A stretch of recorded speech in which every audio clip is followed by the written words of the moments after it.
اعوذ باللہ من الشیطان الرجیم بسم اللہ الرحمن الرحیم رب اشرح لی صدری ویسر لی امری واحلل عقدۃ من لسانی یفقہوا قولی اللہم ارنا الحق حقا وارزقنا اتباعہ وارنا الباطل باطلا وارزقنا اجتنابہ۔ اعوذ باللہ من الشیطان الرجیم بسم اللہ الرحمن الرحیم۔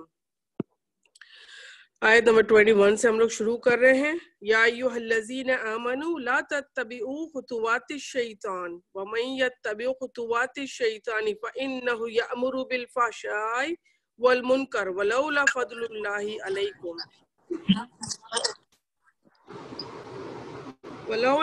اللہ علیکم ورحمتہ ما زکى منکم من احد ابدا ولکن اللہ یزکی من یشاء واللہ سمیع علیم۔ اے ایمان والو، اے لوگو جو ایمان لائے ہو یا ایمان والو، شیطان کے قدم بقدم نہ چلو، یعنی کہ شیطان کے قدموں کی پیروی نہ کرو۔ جو شخص شیطانی قدموں کی پیروی کرے تو وہ بے حیائی اور برے کاموں کا ہی حکم کرے گا، اور اگر اللہ تعالیٰ کا فضل و کرم تم پر نہ ہوتا اور تم میں سے کوئی بھی کبھی پاک نہ ہوتا، لیکن اللہ تعالیٰ جسے پاک کرنا چاہے کر دیتا ہے، اور اللہ سب سننے والا اور جاننے والا ہے۔ پیچھے ہم نے واقعہ پڑھا جو نسرین نے بتایا ہمیں، اسی کے معاملے میں یہ آیت نازل ہو گئی تھی کہ جو تم کرتے ہو بری باتیں، اس میں شیطان کے قدموں کی پیروی نہ کرو، یعنی کہ شیطان تو 10 قسم کی خیالات، غلط باتیں انسان کے دماغ میں ڈالتا رہتا ہے، اور جو بندہ خاص طور پر جو قرآن پڑھا ہوا اس کو سمجھا ہوا نہیں ہوتا نا، وہ ایسی باتوں میں ذرا جلدی آتا ہے۔ تو اللہ تعالیٰ کا بڑا ہی کرم اور احسان ہوتا ہے کہ اللہ تعالیٰ ہمیں قرآن پڑھنا پڑھانے والوں میں شامل کرے، اور ہمیں فرقان کی پتہ چلے ہمیں کہ حق کیا ہے، باطل کیا ہے، صحیح بات کیا ہے اور غلط بات کیا ہے۔ تو ہمیں غلط باتوں کی پیروی نہیں کرنی چاہیے، اور اللہ کا فضل اگر نہ ہوتا تم پر اور اس کی رحمت، تو کیا تم بھی انہی لوگوں میں شامل ہو جاتے، یعنی کہ قرآن کا پڑھنا پڑھانا، اس کو سمجھنا، اس کو دل میں رکھنا، فرقان کی تمیز ہوتی ہے، اور اسی پر اللہ رحم فرماتے ہیں جو یہ سب کام کرتا ہے۔ تو اللہ تعالیٰ کا بڑا ہی رحم تھا ان صحاباؤں کے اوپر، آپ صلی اللہ علیہ وسلم پر، حضرت عائشہ پر، کہ وہ اس چیز سے غمزدہ ضرور تھے لیکن دل میں ایک اطمینان تھا، دھاڑس تھی کہ ہم صحیح ہیں، اور انشاءاللہ تعالیٰ حضرت عائشہ کو پوری امید تھی رضی اللہ عنہ کو کہ میرے بارے میں اللہ تعالیٰ ضرور کچھ نہ کچھ وہی نازل فرمائیں گے۔ تو اللہ تعالیٰ نے دیکھیں 13 آیات پوری نازل فرما دی، اور جس کو آخر قیامت تک سب پڑھتے رہیں گے، اور ان کی بے گناہی، حضرت عائشہ کی بے گناہی کا جو ثبوت دیتے رہیں گے۔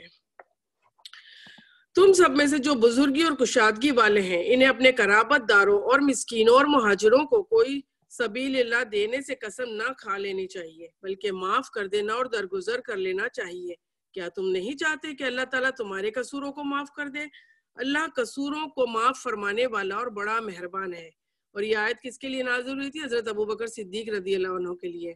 نسرین نے بتایا تھا کہ ایک صحابی تھے مصعب بن عثاصہ، جو شامل تھے اس واقعہ میں بات بڑھانے پر، جیسے آگے تھے بالکل سیدھے سادے سے، جو لوگوں کی باتوں میں آ کر انہوں نے بات بڑھائی تھی۔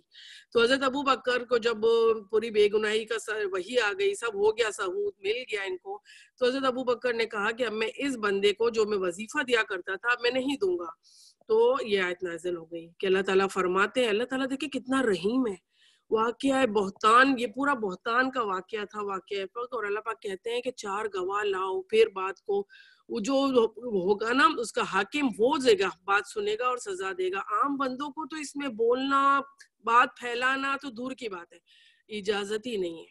تو اللہ تعالیٰ فرماتے ہیں کہ کیا تم نہیں چاہتے ہو کہ اللہ تم کو معاف کر دے؟ اس کا مطلب کہ ہم انسان ہیں، اگر ہم خدا نخواستہ اس آیت کے سمجھنے سے پہلے کسی پر کچھ بات کر چکے، کوئی بات بتا چکے، کسی کی بات ہم پھیلا چکے، اللہ تعالیٰ ہمیں یہاں بتا رہے ہیں کہ تم معافی مانگو۔ اللہ نہیں چاہتے کہ تم کو اللہ معاف کرے، تو اللہ تعالیٰ ہم سب کو بھی ہمارے پچھلے گناہوں پہ جو کچھ کر چکے اور اللہ کو ناپسند ہو وہ ہمیں معاف فرمائے اللہ تعالیٰ۔ تو اللہ تعالیٰ نے فرمایا تم اس کا وظیفہ نہیں روک سکتے۔ حضرت ابوبکر صدیق نے ان کا وظیفہ دوبارہ اسٹارٹ کر دیا تھا۔ جو لوگ پاک دامن بولی بھالی اور با ایمان عورتوں پر تہمت لگاتے ہیں دنیا اور آخرت میں ملعون ہے، یعنی کہ لعنت شدہ ہے، ان کے لیے بڑا بھاری عذاب ہے۔ کسی پر بھی تہمت لگانے والے بندے کو 4 گواہ لانے ضروری ہیں۔ اب تہمت کس چیز کی؟ خدا نخواستہ زیادہ تر زنا کی ہوتی ہے، یہ بوائے فرینڈ، یہ گرل فرینڈ اس کے ساتھ یہاں گھوم رہی تھی۔ اسپیشلی آج کل ہمارے والے ماحول ہے نا جو ہم جہاں رہ رہے ہیں، اس میں ان چیزوں کا بہت زیادہ ہمیں خیال رکھنا پڑے گا، کیونکہ کسی بھی ہم لڑکا لڑکی کو ساتھ بیٹھے دیکھتے ہیں نا تو جج کرنا شروع کر دیتے ہیں، کیوں بیٹھی ہوگی، کیسے آئی ہے، کس حلیے میں تھی، کہاں کر رہی ہے، کیا کر رہی ہے، ڈزنٹ میٹر۔ ہمیں جج نہیں کرنا ہے، ہمیں اس کو چھوڑ دینا ہے اللہ پر۔ اگر آپ کا بہت ہی دل جل رہا ہے اس معاملے میں، یا ہمارا بہت زیادہ اس کے بارے میں بات کرنے کا دل ہو رہا ہے، تو 2 نفل پڑھ کے اللہ سے اس کے لیے دعا کریں کہ اللہ میں غلط ہوں تو میرا جج صحیح کر دے یا اللہ تعالیٰ، نہیں تو اس کو ہدایت دے دے، اللہ تعالیٰ ہم کو ایسا کرنے والا بنا دے۔ جبکہ ان کے مقابلے میں ان کی زبانیں اور ان کے ہاتھ پاؤں اور ان کے اعمال ہی گواہی دیں گے۔ اللہ تعالیٰ نے ان کا معاملہ ان پر چھوڑ دیا کہ جو کوئی زنا کرے گا، اگر وہ جھوٹ بھی بولا قیامت والے دن تو اللہ اس کی زبان کو زپ کر کے سارے اعضاء کو زبانیں دے دیں گے، اور پھر وہ خود ہی بولے گا اور خود ہی اپنے کیے کا بھگتے گا۔ ہم کون ہوتے ہیں کسی پر بھی انگلی اٹھانے والے؟ اس دن اللہ تعالیٰ نے انہیں پورا پورا بدلہ حق اور انصاف کے ساتھ دے دے گا، اور وہ جان لیں گے کہ اللہ تعالیٰ ہی حق ہے اور وہی ظاہر کرنے والا ہے۔ اللہ تعالیٰ ہم سب کو بھی معاف کرے، اور اللہ تعالیٰ ان سب کو بھی ہدایت دے جو غلط کام کرتے ہیں، جو غلط بہتان لگاتے ہیں۔ سورہ نور میں اتنے احکامات ہیں، اتنی باتیں ہیں کہ مطلب ہم نہیں کر سکتے دوہرا قرآن کے اندر، تو اس لیے جو بھی چھوٹی موٹی ہو رہی ہیں نا وہ ہمیں بتانے کی پوری کوشش کر رہی ہوں۔ اب اللہ تعالیٰ یہاں پر ایک کرائٹیریا دے رہے ہیں کہ کون سے مرد اور کون سی عورتوں کو کیا اسپاؤس کو چننا چاہیے، کون سا جوڑا ان کو اپنے لیے رکھنا چاہیے، یا پھر یہ لوگ یہ رکھتے ہیں، یعنی کہ خبیث عورتیں خبیث مردوں کے لائق ہیں، اور خبیث مرد خبیث عورتوں کے لائق ہیں۔ اب اللہ تعالیٰ عورتوں اور مردوں اور عورتوں کا دونوں میں پاک اور خبیث دونوں کے بارے میں دونوں کا نام لے کر بتایا۔ یہ نہیں کہا کہ خبیث لوگوں کے لیے خبیث لوگ اور پاک لوگوں کے لیے پاک لوگ، ورنہ تو کیا جھگڑے کھڑے ہو جاتے، عورتیں بولتی یہ ہمارے لیے آیت نہیں، مرد بولتے یہ ہمارے لیے آیت نہیں۔ اللہ نے یہاں کھول کھول کر بتا دیا کیا کہ خبیث عورتیں ہی خبیث مردوں کے لائق ہیں، اور خبیث مرد خبیث عورتوں کے لائق ہیں، اور پاک عورتیں پاک مردوں کے لائق ہیں، اور پاک مرد پاک عورتوں کے لائق ہیں۔ ایسے لوگوں کے لیے، ایسے لوگوں کے متعلق جو بھی کچھ بکواس کر رہا ہے یا بہتان بازی کر رہے ہیں وہ ان سے بالکل بری ہیں۔ ان لوگوں کے لیے بخشش ہے اور عزت والی روزی ہے۔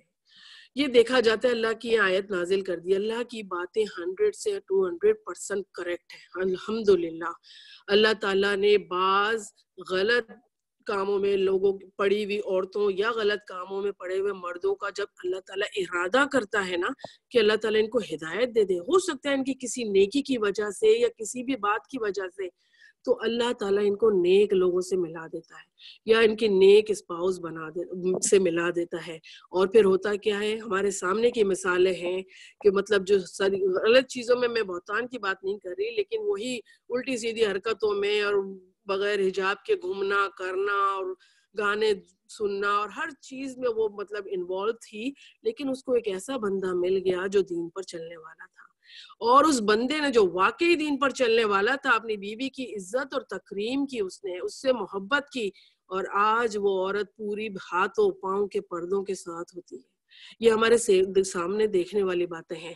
تو اللہ تعالیٰ یہی نہیں کہتا ہے کہ خبیث ہوتا ہے تو خبیث ہی، اس کی تفسیروں میں آتا ہے، اسکالرز کہتے ہیں اللہ جس کو ہدایت کا وعدہ کر لے یا اللہ جس کو ہدایت دینا چاہے تو اس کے لیے وہ خود ہی انتظام فرما دیتا ہے۔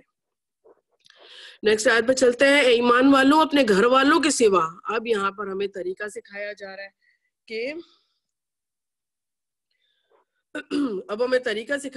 کہ گھر والوں میں ہم لوگ کو کیسے ملنا ہے اور کیسے ایک دوسرے سے اجازت کس بات کی لینی ہے۔ ہم تو بڑے فری ہیں نا، گھر میں کیا پرواہ ہے، گھر میں ہمیں فکر نہیں ہونی چاہیے ہر چیز کی، لیکن اللہ فرماتا ہے اسی میں سلامتی ہے، کیا کہ اے ایمان والوں اپنے گھر والوں کے سوا اور گھروں میں نہ جاؤ جب تک کہ اجازت نہ لے لو۔ اچھا یہاں پر یہ بتایا جا رہا ہے گھر کے اندر نہیں، گھر کے باہر دوسرے گھروں میں جانے کے لیے آپ نے کس طرح سے اجازت لینی ہے. وہاں کے رہنے والوں کو سلام نہ کر لو. جیسے نسرین نے میں پہلے بھی بتایا تھا کہ وہ ایک لیڈی کے پاس گئی تھی اور انہوں نے باہر سے ہی کر دیا تھا. یہ اس سنت حدیث پر تو عمل کیا ہی کیا, سنت ادا کی, لیکن یہ تو قرآن کی آیت میں آ گیا کہ ہمیں اجازت لے کر کسی کے گھر کے اندر داخل ہونا چاہیے اور ہم سلام کریں اس کو سب سے پہلے.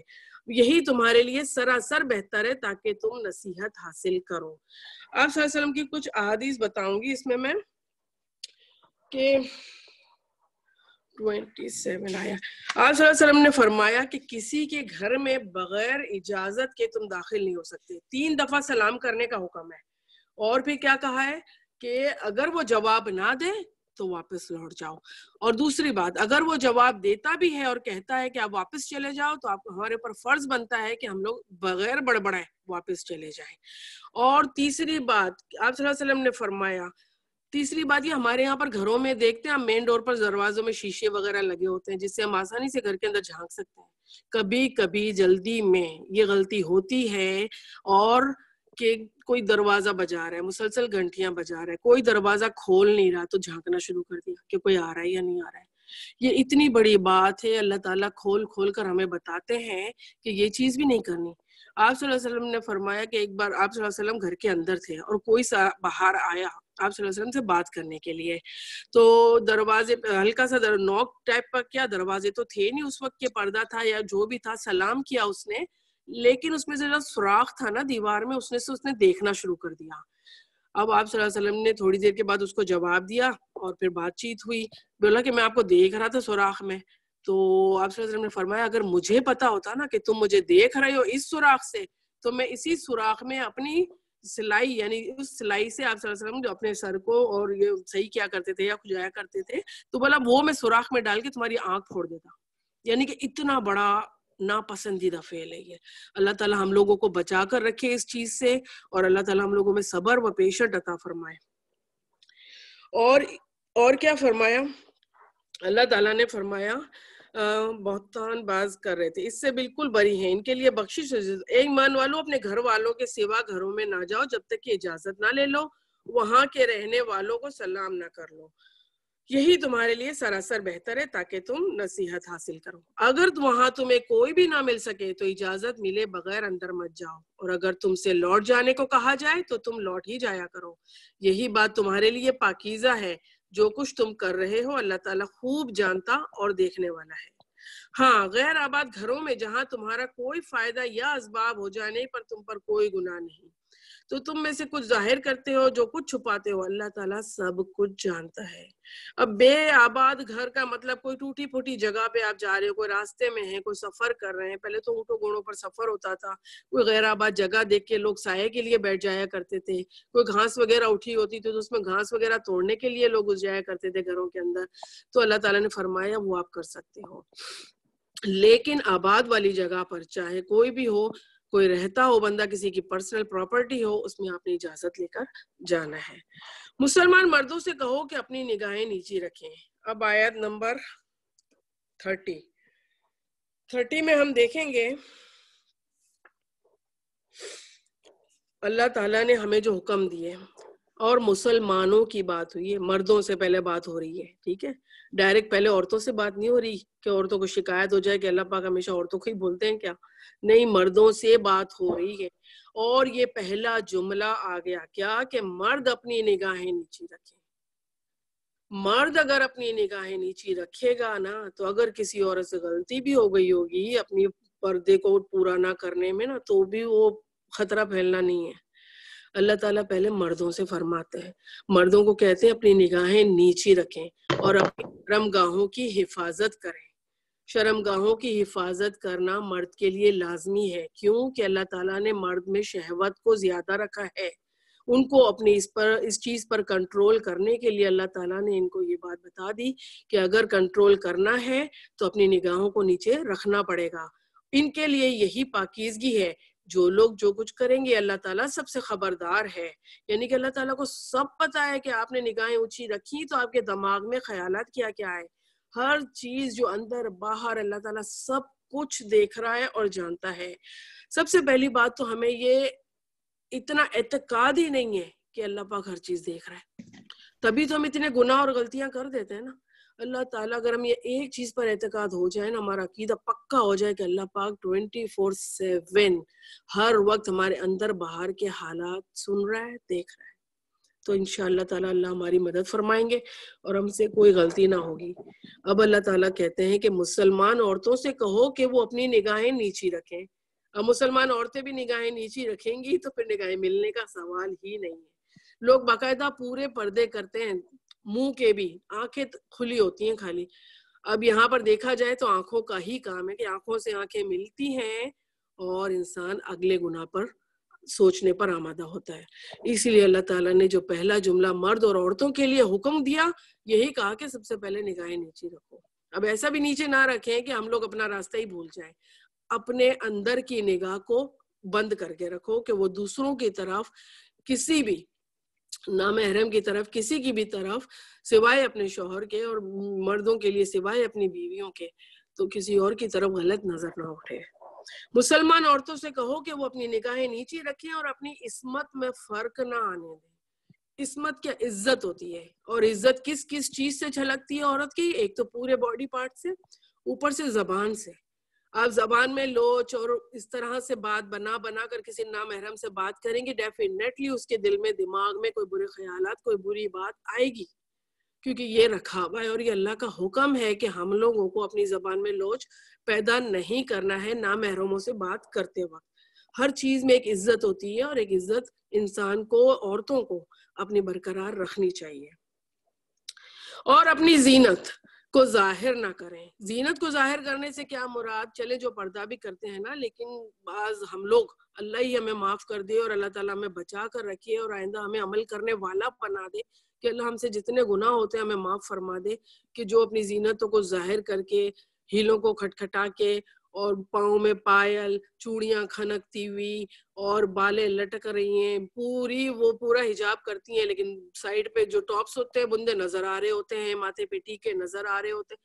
ہم لوگوں کو پردوں کا مذاق نہیں بنانا چاہیے. اللہ تعالیٰ ہمیں ہدایت دے, اللہ تعالیٰ ہم سے وہ کام کروا لے جس سے وہ راضی ہوتا ہے.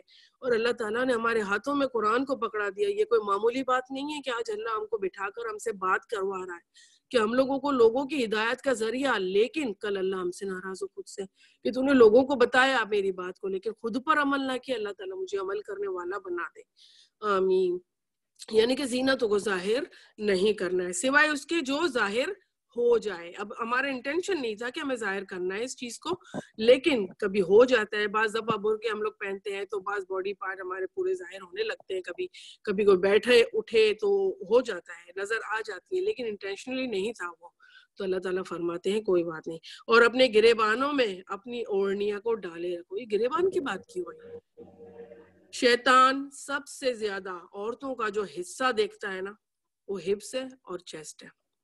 اس کا ہمیں اتنا خیال رکھنا چاہیے. اللہ تعالیٰ ہم لوگوں کو ہدایت دے دے کہ ہم پردے کے نام پر جو سروں پہ دوپٹے لے کے بیٹھے ہوتے ہیں اور ہمارے چیسٹ سارے سینے کھلے پڑے ہوتے ہیں اور ہپس میں سے اتنا کپڑا ٹائٹ ہوتا ہے کہ چلتے ہوئے سب کچھ نظر آ رہا ہوتا ہے. اللہ تعالیٰ میں بچا کر رکھے. اللہ تعالیٰ نے خاص طور پہ نشانی بتائی کہ گرے بانوں پر اپنی اوڑھنیاں کو ڈال لو اور اپنی آرائش کو کسی کے سامنے ظاہر نہ کرو سوائے اپنے خاوندوں کے یا اپنے والد کے یا اپنے خسر کے یا اپنے لڑکوں کے یا اپنے خاوند کے لڑکوں کے یا اپنے بھائیوں کے یا اپنے بھتیجوں کے یا اپنے بھانجوں کے یا اپنے میل جول کی عورتوں کے یا غلاموں کے یا ایسے نوکر چاکر مردوں کے جو شہوت والے نہ ہو, یعنی کہ تھرڈ پرسن ہو جو, یا ایسے بچوں کے جو عورتوں کے پردوں کی باتوں سے مطلع نہ ہو, یعنی کہ بالکل چھوٹی عمر کے بچے. اور اس طرح زور زور سے پاؤں مار کرنا چلے. اب اللہ تعالیٰ نے ہمیں یہاں کچھ کرائٹیریا بتا دیا کہ ان لوگوں کے ساتھ آپ پردے میں, فل پردے میں نہ ہو, لیکن پھر بھی اپنے ستروں کو ڈھانپ کے رکھنا ہے. اب اللہ تعالیٰ نے اگر ہمیں اجازت دے دی کہ سوائے ان کے تم اپنا پردہ کھول دو, تو اس کا مطلب یہ نہیں کہ آپ پورے بڑے بڑے گریبانوں کے ساتھ اور اس طرح حالتوں میں گھروں میں اور خاوندوں کے اس کے سسر کے ساتھ بھتیجوں بھانجوں کے ساتھ گھوم رہی ہیں. نہیں, اللہ تعالیٰ ہمیں بچا کے رکھے ایسی چیزوں سے. اللہ تعالیٰ فرماتے ہیں اپنے سطروں کو ڈھانپ کے رکھو اور لمٹ سے اپنے آپ کو دیکھو. اللہ تعالیٰ نے ہمیں ایک کرائٹیریا دے دیا نا, اندر ہمارے ضمیر ہے جس کو بولتے ہیں, اور وہ ضمیر ہمیں ملامت کرتا ہے کہ یہ بات غلط ہے, یہ بات صحیح ہے, اب صحیح ہے, اب غلط ہے. یہ بتاتا رہتا ہے, اکثر مسلسل کچوں کے لگاتا ہے دماغ کے اندر کہ یہ صحیح ہے. انسان سوچ میں پڑ جاتا ہے.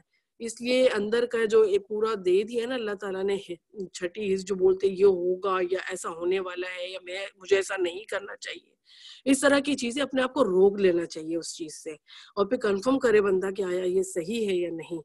اپنے آپ کو بچا کر رکھنا چاہیے ایسی چیزوں سے, تبھی ہم آگے کی فحش باتوں اور آگے کے برے کاموں کی طرف نہیں بڑھیں گے. اب اللہ تعالیٰ فرماتے ہیں عورتوں اور اس طرح کے زور زور سے پاؤں مار کر نہ چلے. وہی پاؤں جو اندر کے پوشیدہ زیور ہیں وہ ظاہر نہ ہو جائے, کہ ان کی پوشیدہ زینت معلوم نہ ہو جائے. اے مسلمانوں, تم سب کے سب اللہ کی جانب میں توبہ کرو تاکہ تم نجات پا جاؤ. اب اللہ تعالیٰ نے سارے حکم بتائے ہم کو, مردوں کو عورتوں کو, پھر کہتے ہیں اللہ پاک معافی مانگ لو. یعنی کہ ہر انسان پیدائشی تو قرآن پڑھا لکھا نہیں ہوتا نا, وہ بڑا ہوتا ہے تھوڑا سا, جب جوانی ہوتی ہے اسپیشلی, تو جب بڑی مشکل سے لوگ آتے ہیں قرآن کی طرف اور سمجھتے ہیں اللہ کے احکاموں کو.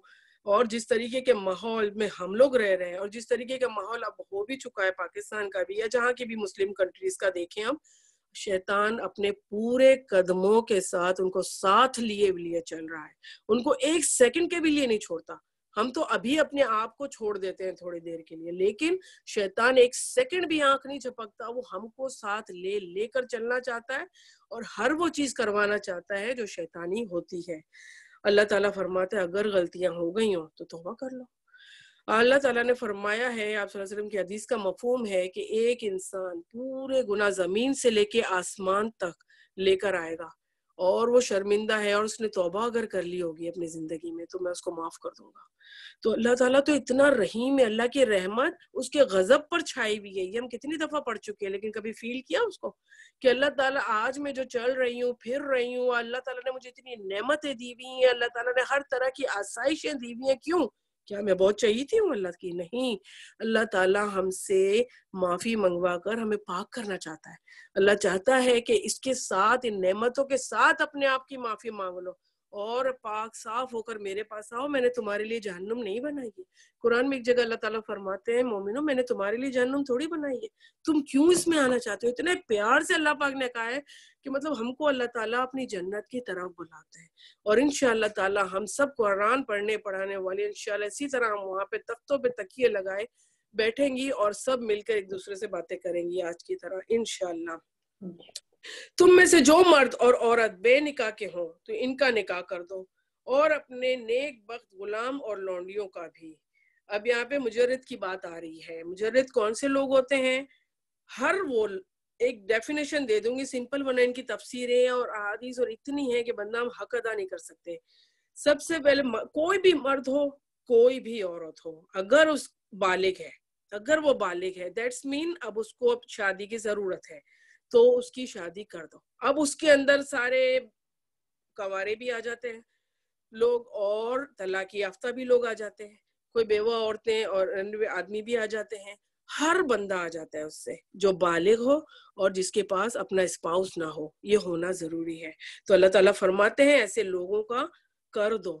بیوہ لوگوں عورتوں کی تو اللہ تعالیٰ نے اتنا فرمایا ہے کہ کنوارے سے پہلے بیوہ کی شادی کر دو, اس کی کوشش میں لگے رہو کہ وہ ہو جائے تاکہ فتنوں سے لوگ بچ جائیں, زنا سے لوگ بچ جائیں, غلط کاریوں سے لوگ بچ جائیں. اگر وہ مفلس بھی ہوں گے تو اللہ تعالیٰ انہیں اپنے فضل سے غنی بنا دے گا. اب چلے بڑے بندے 30 کے اوپر تو دیکھ لیتے تھوڑے کامیاب ہے دنیا میں, چھوٹے بچے ہوتے ہیں جو 21-22 کے, بلوغت ہو چکی ان کی, اب وہ شادی بھی کرنا چاہ رہے ہیں لیکن جاب نہیں ہے, رشتے نہیں ملتے. اتنا بڑا پرابلم ہم لوگوں نے بنا کے رکھا ہوا ہے ہر چیز کا. ہر رشتوں میں ہم لوگ دین کو نہیں دیکھتے, سب سے پہلے دیکھیں گے خوبصورتی, پھر پیسہ, اور پھر ہم لوگ دین دیکھتے ہیں. اب خوبصورتی اگر کمپرومائز کر بھی لیتے ہیں نا تو پیسہ تو دیکھتے ہیں. مرد پیسہ کمائے گا نہیں تو ہماری بیٹی کو کھلائے گا کہاں سے؟ ارے اللہ تعالیٰ فرماتا ہے کہ میں غنی کر دوں گا اس کو. جب اللہ کا وعدہ ہے تو ہم لوگ کیا تھوڑے سے میں کمپرومائز نہیں کر سکتے؟ اللہ تعالیٰ ہم لوگوں کو ہدایت دے. اور آج کی شادیاں جتنی مہنگی ہم لوگوں نے بنائی ہوئی ہیں نا، اللہ ہم لوگوں کو ہدایت دے دے کہ شادی کرنا مشکل ہے اور زنا کے راستے ہم نے آسان کر دیے ہوئے. اپنے بچوں کے پاؤں پر ہم لوگ کلاڑیاں مار رہے ہیں اور پھر کل ہم ہی سر پکڑ کے روتے ہیں ہمارے بچے نے یہ کیا وہ کیا، شادی نہیں چلی، فلانا فلانا. اللہ تعالیٰ ہم لوگوں کو ان فتنوں سے بچا کر رکھے اور اللہ تعالیٰ ہم سے وہ کام لے لے جس سے وہ راضی ہوتا ہے. اور اللہ تعالیٰ ہماری دعائیں ہیں کہ ہماری اولادوں کو، آگے کی نسلوں کو اس بات کے طریقے کو سمجھا دے. اللہ تعالیٰ ہم جو کہیں ہمارے قرآن کھول کے بات کریں ان سے تو ہماری بات ان کی سمجھ میں آ جائے. اللہ تعالیٰ ہم سے وہ کام کرا لے جس سے وہ راضی ہو. آمین ثم آمین. اللہ تعالیٰ تو کشادگی والا ہے اور بڑے علم والا ہے. اور ان لوگوں کو پاک دامن رہنا چاہیے جو اپنے نکاح کرنے کا مقدور نہیں رکھتے. اب اگر کسی کو حاجت ہے کہ وہ نکاح کرے، اب کسی کے پاس نہیں ہے اتنا، مرد سمجھتا ہے اور عورتیں سمجھتی ہیں کہ ابھی ہم کو نہیں کرنا ہے نکاح، اگر وہ رکنا چاہ رہے ہیں اپنی مرضی سے تو پھر ان کو چاہیے یہاں تک کہ اللہ تعالیٰ نے اپنے فضل سے مالدار بنا دے، یعنی کہ ان کو پاک دامن رہنا چاہیے. آپ صلی اللہ علیہ وسلم کی حدیث کا مفہوم ہے کہ جس مرد کو حاجت ہو کہ وہ نکاح کرے اور وہ اتنا نہ پاتا ہو کہ وہ نکاح کر کے اپنی بیوی کو گھر لے آئے اور اس کا خاندان نفقہ اٹھائے تو وہ مسلسل روزے رکھتا رہے. اور روزے جو بندہ رکھتا ہے نا، آج دیکھیں آج کل ہمارے روزے ہیں کتنے گناہوں سے ہم پاکیزہ رہتے ہیں نا. یہ روزہ اتنی بڑی چیز ہے جو خود بخود گناہوں سے دور لے جاتا ہے. ہمیں خود فیل ہوتا ہے ہمارا تو روزہ ہے، ہمیں یہ نہیں کرنا چاہیے. ہم رمضان کے مہینوں میں ٹی وی بند کر دیتے ہیں، 10 چیزیں کر لیتے ہیں، نہیں دیکھتے ہیں. اللہ تعالیٰ فرماتا ہے کہ روزے رکھنا زیادہ سے زیادہ کرو، جیسے پیر جمعرات کا روزہ سنت ہے ہمیں رکھنا چاہیے، اور 13 14 15 ایام بیعت کے روزے ہیں. یہ ہم ان کے لیے جو شادی شدہ ہیں وہ بھی رکھیں تاکہ وہ بھی تو گناہوں سے بچے نا. شادی کر کے بھی بندے اتنے گناہ کر ڈالتا ہے کہ مطلب اللہ ہی معاف کر دے. تو اللہ تعالیٰ بچا کے رکھے ایسے لوگوں سے، اور اللہ تعالیٰ فرماتا ہے کہ پھر وہ اپنے آپ کو پاک رکھے یہاں تک کہ اللہ تعالیٰ انہیں اپنے فضل سے مالدار بنا دے. تمہارے غلاموں میں سے جو کچھ تمہیں دے کر آزادی کی تحریر کرانا چاہیں تو تم ایسی تحریر انہیں کر دیا کرو. اب یہاں مکاتبت کی بات آ گئی ہے. مکاتبت کیا ہوتی ہے کہ کوئی بھی غلام اور لونڈی پہلے ہوا کرتے تھے نا، اب تو نہیں ہیں لیکن پہلے ہوتے تھے، تو وہ اپنے آپ کو آزاد کرانا چاہتے تھے. اور اس میں خاص طور پر جو ذکر ہے نا وہ عبداللہ بن ابی کے بارے میں بھی آتا ہے کہ وہ اپنی لونڈیوں سے غلط کام کروایا کرتا تھا. تو لونڈی کا دل نہیں مانتا تھا تو اس نے کہا کہ مجھے آزاد کر دو یا مکاتبت کر لو، میں اس کے بدلے تمہیں اتنے پیسے دے دوں گی کما کر، یا جو بھی کچھ ہوگا میں حلال طریقے سے کر لوں گی. مسلمان بھی ہو جاتے تھے بعض غلام لونڈیاں وغیرہ، لیکن ان کا آقا ان کو جو چھوڑا نہیں کرتا تھا ان کے جو پتے تھے. تو عبداللہ بن ابی کے بارے میں بھی آیا تھا کہ اس نے یہ کہا تھا. اور پھر اللہ تعالیٰ فرماتا ہے کہ مکاتبت اگر وہ کرنا چاہیں تو ان کے لیے کر دیا کرو، اور ساتھ میں ان کا ساتھ دیا کرو کہ وہ ان کے لیے آسانی پیدا کرو. اور اللہ نے جو مال تمہیں دے کر رکھا ہے اس میں سے بھی انہیں دو، یعنی کہ صدقہ خیرات چلو ہم کرتے ہیں نا، اسی کے نام پر دے دو، اللہ کے نام پر، کہ چلو ہم اس کو آسانی ہو جائے کہ وہ اپنے آپ کو آزاد کرا سکے اور ایک پاک زندگی گزار سکے. تمہاری جو لونڈیاں پاک دامن رہنا چاہتی ہیں انہیں دنیا کی زندگی کے فائدے کی غرض سے بدکاری پر مجبور نہ کرو. یہ بات عبداللہ بن ابی کی جو لونڈی آئی تھی نا اس کے بارے میں نازل ہو گئی تھی. اور جو انہیں مجبور کر دے تو اللہ تعالیٰ ان پر کو جبر کے بعد بخش دینے والا یا مہربانی کرنے والا ہے. اب وہ کیا کرتا تھا کہ نہ ان کو مکاتبت کے ذریعے جانے دیتا تھا بلکہ ان کو روک کر رکھتا تھا اور غلط کام پر مجبور بھی کرتا تھا. تو اللہ تعالیٰ فرماتا ہے جو پھر لونڈی غلاموں کے دلوں میں جو باتیں ہوں گی وہ اللہ سے کانٹیکٹ کریں، اللہ سے باتیں کریں، اللہ سے معافیاں مانگیں، اور پھر اللہ ضرور ان کو معاف کر دے گا اور مہربانی بھی کرے گا ان کے اوپر. ہم نے تمہاری طرف کھلی اور روشن آیتیں اتار دی ہیں. اب ان لوگوں کی کہاوتیں جو تم سے پہلے گزر چکے پرہیزگاروں کے لیے تو نصیحت ہے. یعنی کہ جتنی بھی ہم جو باتیں پڑھتے ہیں، پرانے قصے ہوتے ہیں، حضرت آدم سے لے کر حضرت نوح علیہ السلام اور کتنے 25 نبیوں کا ذکر ہے، تو ہم پڑھتے ہیں نا ان کی باتیں کس کے لیے؟ صرف نصیحت پکڑنے کے لیے اور عبرت حاصل کرنے کے لیے. اور اس سے کون نصیحت پکڑے گا سوائے متقی کے؟ اللہ سے ڈرنے والا کوئی دوسرا بندہ اس سے نصیحت نہیں پکڑ سکتا. تو ابھی تو کفار کہتے تھے نا کہ یہ تو پرانی کہانی ہے.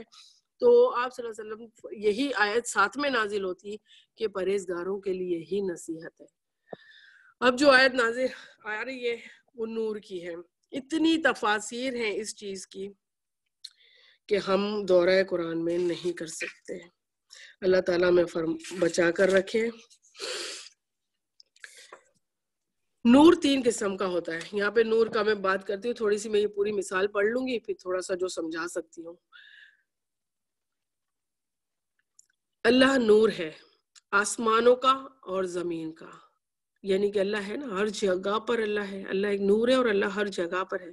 اس کے نور کی مثال ایک تاک کی ہے جس میں چراغ ہو، اور چراغ شیشے کی قندیل میں ہو.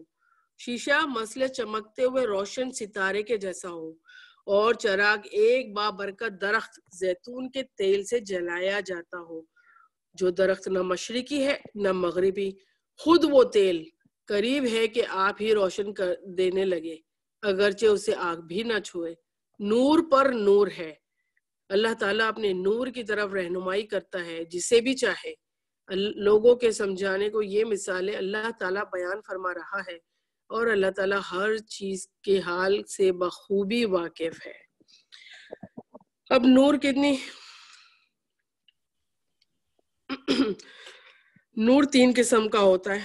ایسا نور جو اللہ تعالیٰ مثلاً سورج، چاند، ستارے، چراغی، برقی کمکموں کا نور اور اس کے متعلق جو بھی کہا جائے، روشنی کی رفتار 1,86,000 میل فی سیکنڈ ہے. ایسے نور کے بغیر انسان کیا کرتا ہے؟ وہ ظاہری آنکھ سے کوئی چیزیں دیکھ نہیں پاتا، دیکھ ہی نہیں سکتا اس کے بغیر. اس کا ایک نور کی ڈیفینیشن یہ. دوسرا نور آنکھ کا نور ہوتا ہے، جس کی عدم موجودگی میں روشن چیزوں کو نور بیکار ہو جاتا ہے. یعنی کہ آنکھ ہی نہ ہو تو وہ انسان ان تمام چیزوں کو نہیں دیکھ پائے گا، اس لیے وہ نور کو سیکنڈ نور کہا گیا. اور تیسرا نور وحی یا علم دین کا نور ہے، جس کی عدم موجودگی میں انسان ہدایت کے نور سے استفادہ حاصل نہیں کر سکتا. اس طرح آپ دیکھیں کہ آنکھ کا نور بھی خالصتاً اللہ تعالیٰ کا ہی دیا ہوا عطیہ ہے. اس کو استعمال کرتے ہوئے ہم لوگ اللہ پاک قرآن پڑھا رہے ہیں، اللہ پاک قرآن سمجھا رہے ہیں. اللہ تعالیٰ ہمیں اسی نور کے ذریعے عمل کی توفیق عطا فرما دے.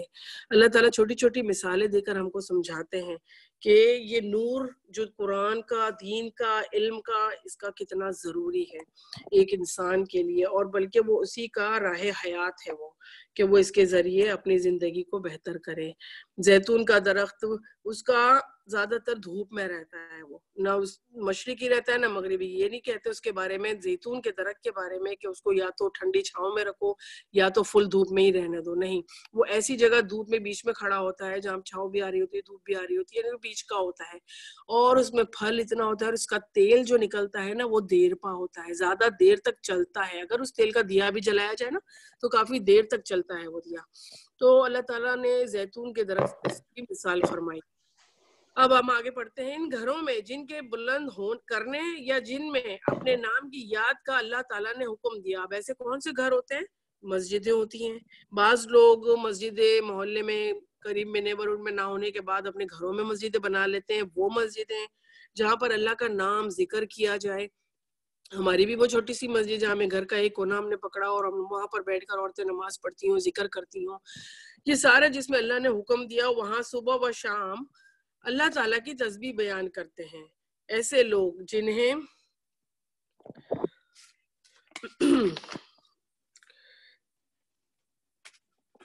اب یہاں سے نماز کی بات بھی آتی ہے. اللہ تعالیٰ اچھا جی، رسول اللہ صلی اللہ علیہ وسلم کا احترام آ گیا، ٹھیک ہے، سوری.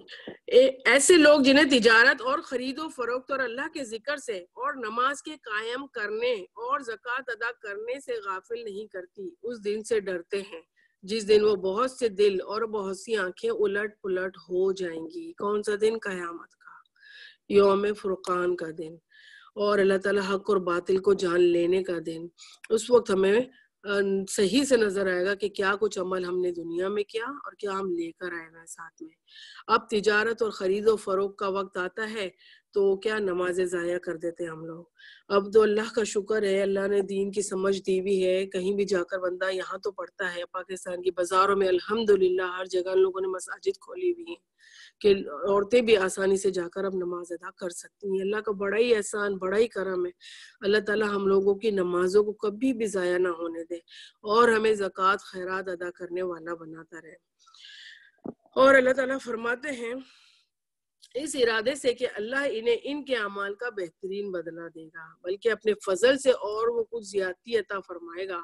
اللہ تعالیٰ جسے چاہے بے شمار روزیاں دیتا ہے۔ بے شک کافروں کے اعمال مثال اس کی چمکتی ہوئی ریت کیسے ہیں جو چٹیل میدان میں ہو، جسے پیاسا شخص دور سے پانی سمجھتا ہے لیکن جب اس کے پاس پہنچتا ہے تو اسے کچھ بھی نہیں پاتا۔ اللہ تعالیٰ اللہ کو جو اپنے پاس پاتا ہے اور وہ اس کا حساب پورا چکا دیتا ہے۔ اللہ بہت جلد حساب کر دینے والا ہے۔ ہم بھی دعا کرتے ہیں اللہم حسبنی حسابا یسیرا، اللہ تعالیٰ حساب سب کا لے گا، لیکن اللہ تعالیٰ سے دعا ہے کہ اللہ تعالیٰ ہمیں ان 70,000 لوگوں میں شامل فرمائے جو حساب کتاب کے بغیر جنت میں داخل ہوں گے۔ تو اللہ تعالیٰ یہاں کیا فرماتے ہیں کہ جو کافر ہے اس کے چاہے کتنے بھی اچھے اعمال ہوں وہ بالکل اسی طرح ہے جیسے سراب، ان کو پھونک مار کر اڑا دیا جائے گا۔ بچے بحث کرتے ہیں بعض دفعہ کہ یہ لوگ بہت اچھے کام کر رہے ہیں، فلانا بہت اچھا کام کر رہا ہے، یہ سب اڑا دیے جائیں گے اعمال۔ اور اللہ تعالیٰ نے ایک کلمے کے ذریعے ایک مسلمان کو جس کے اعمال جو وہ کرے گا نا، اللہ تعالیٰ پھر اس کو ویسا اجر دے گا۔ تو اللہ تعالیٰ ہم کو عمل کرنے والا بنا دے۔ یا مثال ان اندھیروں کی ہے، یہ دو مثالیں ہیں جو کافروں کے بارے میں اللہ تعالیٰ دیتی ہیں۔ یا مثال ان اندھیروں کے ہیں جو نہایت گہرے سمندر کی تہہ میں ہوں، جسے اوپر تلے کی موجوں نے ڈھانپ رکھا ہو، پھر اوپر سے بادل چھا گئے ہوں۔ الغرض اندھیریاں ہیں جو اوپر تلے پہ در پہ ہیں، بس اپنا ہاتھ نکالے تو اسے قریب ہے کہ نہ دیکھ سکے۔ اور یہ بات ہے کہ جسے اللہ تعالیٰ ہی نور نہ دے تو اپنے پاس سے کوئی روشنی نہیں ہوتی ہے۔ اللہ ربنا اتمم لنا نورنا واغفر لنا انک علی کل شیء قدیر۔ اللہ تعالیٰ ہم تجھ سے اپنے نور کا سوال کرتے ہیں، ہمیں میدان محشر میں اپنا نور عطا فرمانا، یا اللہ ہمیں پل صراط پر اپنا نور عطا فرمانا، یا اللہ تعالیٰ ہمیں نور کی روشنی میں دنیا میں صحیح قدموں پر چلنے کی توفیق عطا فرما دے، یا اللہ تو ہمیں اپنا نور عطا فرما دے میرے مالک۔ اب اللہ تعالیٰ کیا فرماتے ہیں، کیا آپ نے نہیں دیکھا کہ آسمان اور زمین کی کل مخلوق اور پر پھیلائے اڑنے والے کل پرند اللہ کی تسبیح میں مشغول ہے، اور ہر ایک کی نماز اور تسبیح اسے معلوم ہے۔ جیسے ہم نے دیکھتے ہیں پرندوں کو کہ وہ صف لگا کر کیسے اڑتے ہیں، تب یہ آیت دماغ میں آتی ہے۔ اور ایک وہ سورہ ملک کی ہے، صافات ویقبضن ما یمسکہن الا الرحمن، کس نے سنبھالا ہوا ہے؟ الا الرحمن، سوائے رحمان کی ذات کے کوئی اور نہیں سنبھال سکتا۔ کوئی پیپر اڑاؤ، کوئی چیز اڑاؤ، سیدھا زمین کی جو ہے نا اپنا کشش ثقل اس کو کھینچ لیتی ہے اپنی طرف، لیکن پرندہ اڑ رہا ہے۔ پرندہ بعض دفعہ اڑتے اڑتے کبھی پر بند بھی کرتا ہے نا تو بھی وہ ہوا میں ہوتا ہے، وہ اڑ رہا ہوتا ہے، اللہ تعالیٰ سنبھالتا ہے ان کو۔ اس سے ہم یہ مثال بھی لیں گے نا کہ دنیا کے اندر اللہ تعالیٰ نے ہمیں ہر طرح کی سہولت بھی دی ہوئی ہے اور ہمیں اختیار بھی دیا ہوا ہے کہ ہم کیا کرتے ہیں، لیکن جو ہم سنبھلے ہوئے ہیں نا وہ اللہ کی رحمانیت کی وجہ سے ہی سنبھلے ہوئے ہیں۔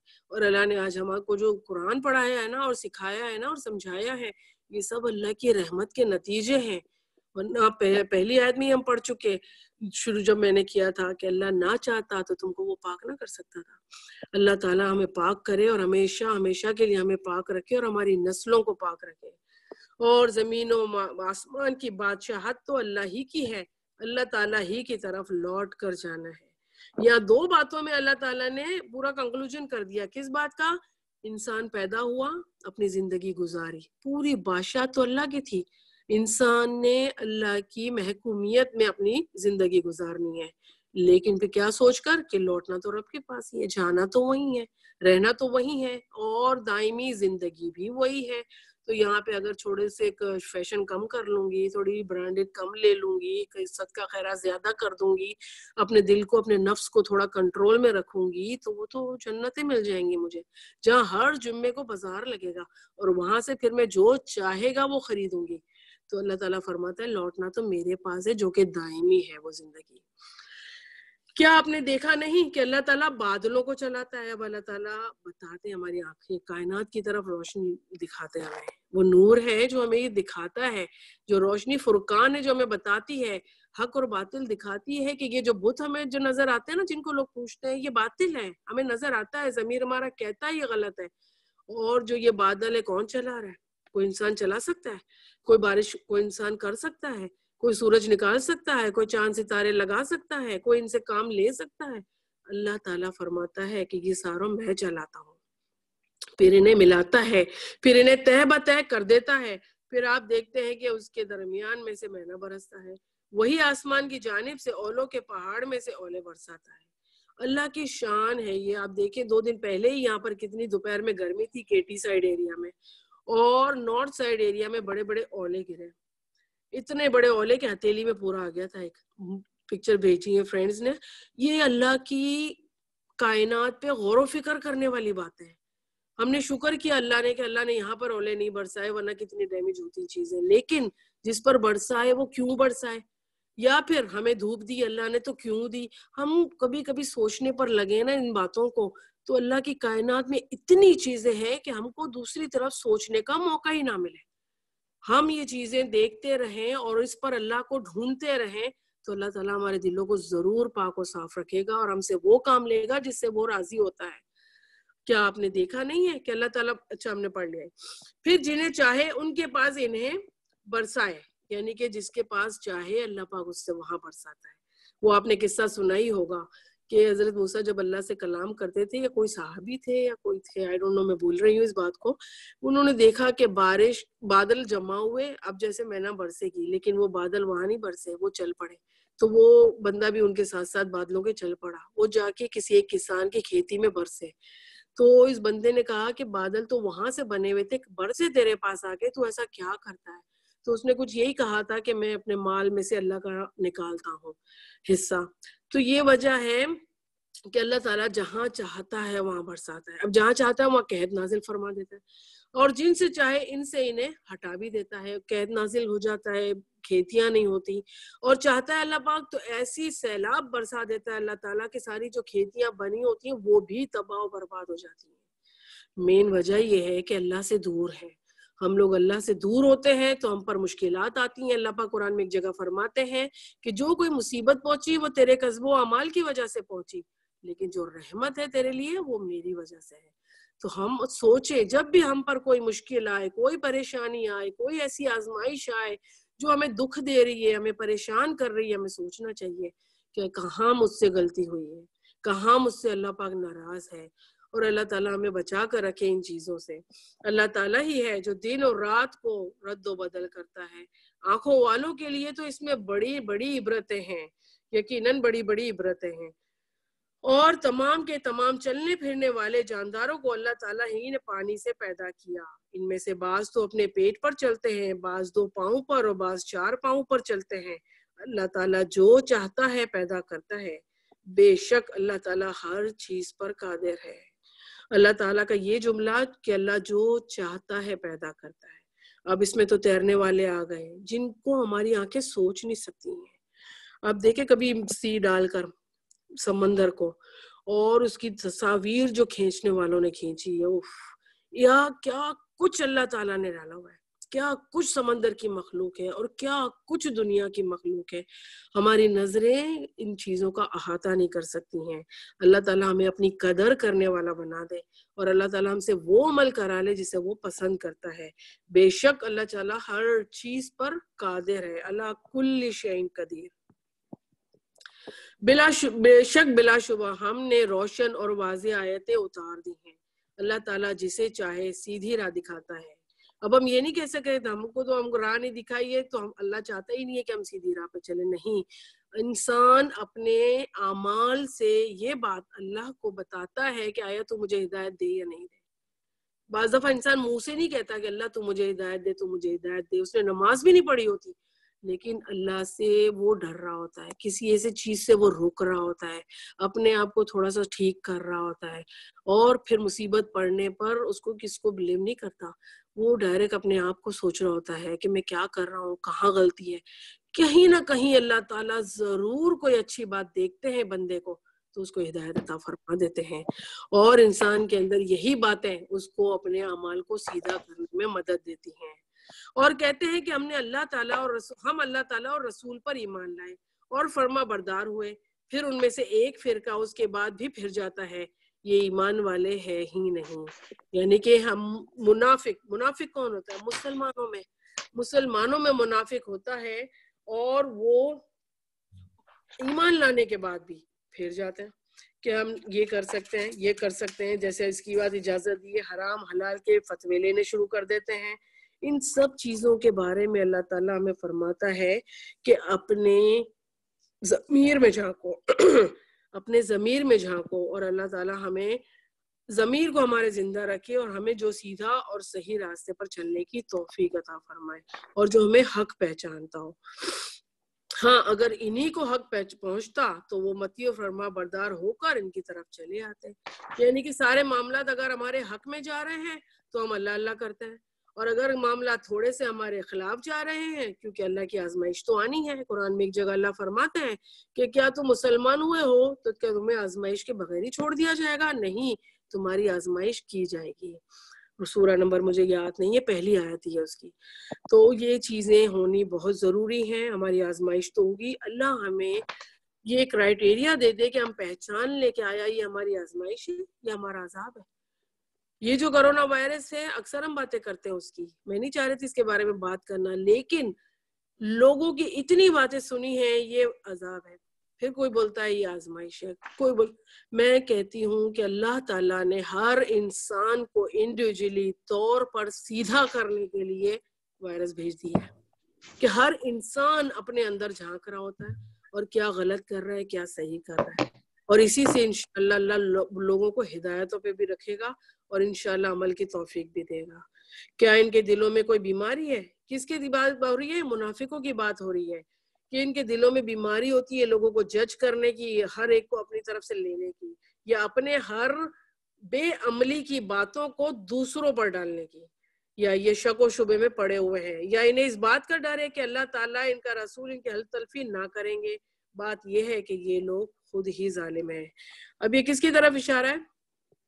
یہ بات پڑھ کے ایک اور آیت پڑھ کے کہتی ہوں. ایمان والوں کا یہ قول تو یہ ہے کہ جب انہیں اس لیے بلایا جاتا ہے کہ اللہ اور اس کے رسول ان میں فیصلہ کر دے تو وہ کہتے ہیں کہ ہم نے سنا اور مان لیا.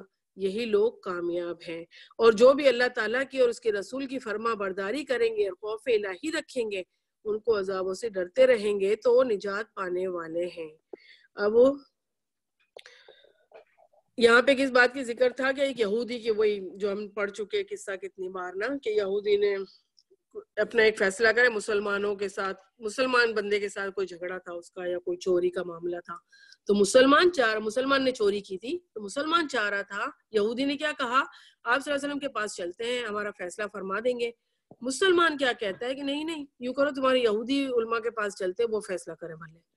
تو اللہ تعالیٰ نے فرمایا ہے کہ تم جو سمجھتے ہو کہ تم نے غلط کام کیا ہے، لیکن فیصلہ لینے کہاں جاتے ہو؟ وہاں جہاں تمہارے مطلب کی بات نکلے. آج بھی دیکھا جائے نا تو حرام اور حلال پر اتنے سوالات ہیں، اور اتنے ہی لوگوں سے، اتنے ہی علماء سے، الگ الگ اسکالر سے، الگ الگ بندوں سے نا فتویٰ لیا جاتا ہے، اور جہاں اپنے مطلب کا فتویٰ ملا وہیں آ کے سوئی اٹک جاتی ہے، اور اسی کو لوگ لے لیتے ہیں کہ ہاں اب یہ صحیح ہے. اس کی بات نہیں ہونی چاہیے. انسان کو ایک دماغ کے اندر صحیح اور غلط کی پہچان ہونی چاہیے، اتھینٹک حدیثوں کے ساتھ کسی بھی فتوے پر، کسی بھی بات پر بلیو ہونا چاہیے، اور اپنے آپ کو اللہ سے مدد مانگتے ہوئے اگر کوئی فتویٰ لو نا تو لینا چاہیے. اللہ سے مدد مانگتے ہوئے تو اللہ پھر سیدھی راہ سجھائیں گے ہمیں. اور جو بھی اللہ تعالیٰ، اچھے پڑھ لیا، بڑی پختگی کے ساتھ اللہ تعالیٰ کی قسمیں کھا کھا کر کہتے ہیں کہ آپ کے حکم ہوتے ہی نکل کھڑے ہوں گے. کہہ دیجیے کہ بس قسمیں نہ کھاؤ، اطاعت کی حقیقت معلوم ہے، جو کچھ تم کر رہے ہو اللہ تعالیٰ اس سے باخبر ہے. یعنی کہ آپ صلی اللہ علیہ وسلم کی محفل میں لوگ بیٹھا کرتے تھے، اب وہ اجازت لے کے جانا ہوتا تھا تو اجازت نہیں لیتے تھے، اور کیا کرتے تھے، چپکے سے کھسک لیتے تھے پیچھے کی طرف بیٹھ کے.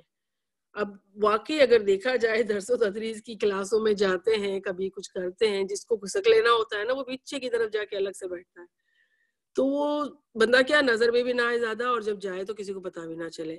تو اس طرح کے اعمال سے اللہ بخوبی واقف ہے. اللہ تعالیٰ سب جانتا ہے اور دیکھتا ہے، ہم ان کو بھی جج نہیں کر سکتے. ہم ان کو بھی جج نہیں کر سکتے کہ دیکھا پیچھے بیٹھی ہے سبق نہیں یاد تھا تو، یا بھاگنا تھا جلدی، نہیں ہم کچھ نہیں کہہ سکتے. ہو سکتا ہے کسی مجبوری میں ہو سکتا ہے اللہ تعالیٰ کو تو اس کا دل کا حال معلوم ہے نا. یہی تبھی تو بات کی اللہ نے کہ اللہ اس سے باخبر ہے، تمہیں جج کرنے کی کوئی ضرورت نہیں ہے. اس لیے کہہ دیجئے کہ اللہ تعالیٰ کا حکم مانو، رسول صلی اللہ علیہ وسلم کی اطاعت کرو. پھر بھی اگر تم نے روگردانی کی تو رسول کے ذمے تو صرف پہنچا دینا ہے، اور وہ اس پر لازم کر دیا گیا ہے. یعنی کہ رسول اللہ صلی اللہ علیہ وسلم کو جب یہ قرآن دیا گیا تو اللہ تعالیٰ نے فرما دیا تم ہر بات پہنچاؤ گے. اور جہاں تم نے ڈنڈی ماری، قرآن میں تنبیہ آ گئی آپ صلی اللہ علیہ وسلم کے لیے بھی کہ جہاں تم نے کوئی بات اگر بتانے سے پرہیز گریز کیا تو ہم تمہاری گردن رگ سے پکڑ کر تمہیں جہنم میں ڈالیں. ایسی کوئی بات آئی ہوئی ہے، اللہ مجھے معاف کرے اگر میں کچھ آگے پیچھے بول رہی ہوں، لیکن ایسی ایک بات آپ صلی اللہ علیہ وسلم کو بھی تنبیہ آ گئی تو آج ہم کس کھیت کی مولی ہیں. ہم سے اللہ تعالیٰ غلطیاں نہ کرے، اللہ تعالیٰ ہمیں معاف کر دے، اور ہم پر جو اللہ تعالیٰ جو باتیں ہمارے بارے میں بھی لوگ کہتے سمجھتے پڑھتے، اللہ تعالیٰ ہمیں غلط باتوں سے بچا کر رکھ، اور ہم کسی کے لیے کسی غلط نمونے کا سبب نہ بنے. اللہ تعالیٰ ہم تیرا دین پڑھنے پڑھانے والے لوگ ہیں، اللہ ہم سے کوئی ایسا کام کسی کے بھی سامنے ایسا کچھ نہ ہو جو ہم کو لے کر لوگ غلط بیان کرے پھر، یا ہمیں بولیں کہ دین پڑھنے والے ایسے کرتے ہیں تو ہم بھی کر سکتے ہیں. اللہ تعالیٰ میں بچا کر رکھے، اور تم پر اس کی جواب دہی ہے جو تم پر رکھا گیا. اللہ تعالیٰ فرماتے ہیں کہ پڑھنے پڑھانے والا تمہیں بتا دیتا ہے جو کچھ اس کو ملا. حضرت عمر تھے یا پتہ نہیں کون سے صحابی تھے، ان سے بات ہوئی تو کہا کہ اگر اللہ نے یہ حکم نہ دیا ہوتا نا کہ تمہیں ایک حدیث بھی ایک بات بھی پتا چلے وہ آگے پہنچا دو، تو میں خدا کی قسم ایک بات بھی نہ بڑھاتا. کیونکہ ڈر لگتا ہے کہ انسان خود عمل نہ کرے اور دوسروں کو بتائے تو وہ بندہ کیا اس کا امپریشن اور کیا اس کی زندگی. تو اللہ تعالیٰ ہمیں بچا کر رکھے اور اللہ تعالیٰ ہماری عزت قائم رکھے. تم میں سے ان لوگوں کے لیے سے جو ایمان لائے ہیں نیک اعمال کیے ہیں، اللہ تعالیٰ وعدہ فرما چکا ہے کہ انہیں ضرور زمین میں خلیفہ بنائے گا، جیسے کہ ان لوگوں کو خلیفہ بنایا کہ جو ان سے پہلے تھے. یقیناً ان کے لیے ان کے دین کو مضبوطی کے ساتھ محکم کر کے جمع دے گا. اب اللہ تعالیٰ کیا فرماتے ہیں یہاں پر کہ ان کے دین کو صحیح سمجھائے گا، ان کو صحیح دین کو سمجھائے گا. اور جب بندہ صحیح دین کو سمجھتا ہے نا تو وہی صحیح لوگوں کو بات بتانے والا بنتا ہے، اور پھر اللہ تعالیٰ اس کو چن لیتا ہے. اللہ تعالیٰ نے رسول و نبیوں کو چنا کیونکہ دیکھا کہ بندے کیا ہیں، کیا چیز اللہ نے ان کے لیے صحیح فیصلے فرمائے جو پہلے سے ہی شروع سے ہی بچپن سے ہی آزمائشوں میں ڈالا، یا کوئی غلط کام نہ ہونے دیا. ہم نے رسول اللہ صلی اللہ علیہ وسلم کی سیرت ہم پڑھ رہے ہیں، اس میں ہمیں پتہ بھی چلے گا کہ کوئی غلط کام کا سوچتا بھی نا بندہ کوئی رسول تو اللہ پاک ان کو وہیں روک دیا کرتے تھے، جیسے رسول اللہ صلی اللہ علیہ وسلم کو 2 بار روکا تھا. ہم آگے پڑھتے ہیں. اب اللہ تعالیٰ فرماتا ہے کہ جو وعدہ ہو چکا کہ آپ کو خلیفہ بنایا جائے گا تو اللہ تعالیٰ تو بنائے گا، لیکن ہم سے ہمارا کیا کام ہے کہ جو کوئی ہم کو صحیح بات اور اتھینٹک بات بتا رہا ہو اس کو چوہا چارہ سن لینا چاہیے. اور جو ہمارا فتویٰ ہے نا، وہ ڈاکٹر ہوتا ہے، ہم بیماری ڈاکٹر کے پاس ہی جا کے بتائیں گے نا، کسی مٹھائی والے کو تو نہیں بتائیں گے. اللہ تعالیٰ فرماتا ہے اپنے فتوے ان لوگوں سے پوچھو جو اتھینٹک اور صحیح ہیں، عمل کرنے والے ہیں. ایسے لوگوں کو اللہ نے خلیفہ چنا ہوا ہے، اور انہی لوگوں کے پاس جا کر ہمیں اپنے دین کے بارے میں کوئی معلومات لینی چاہیے.